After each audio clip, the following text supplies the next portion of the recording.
kväll alla människor. Idag sitter Sara, Susan och Jessica som är på automat på New Peking House. Vi ska köra värsta filmrundan här.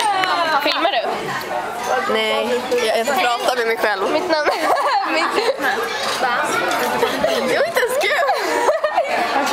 Jo, för jag kan verkligen se dig göra det. Nej, jag har den. Vadå, gör du det? Jag får bara till mamma. Kan vi låta det gå runt här? Den här glassen är ju... Det såg lite roligt ut här. Kan någon sova hos mig då? Alla bara... Alltså jag skulle gärna vilja det för jag vill inte åka hem hela vägen för till... Jag kan också sova hos dig, Matilda. Alla sover.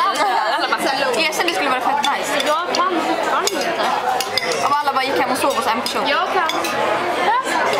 Vi sover hos Moa. Nej, men då måste jag åka ensam hem, Matilda. Hos mig kan vi inte. Du sa att du säkert skulle hem. Det är ju gärna för att du skulle sova hos mig. Nej, men du sa att du skulle det. Men Jessica. Är inte du hemma, Sara? Du kan få min glass också. Sara, jag vill ha din glass. Rör den inte. Min.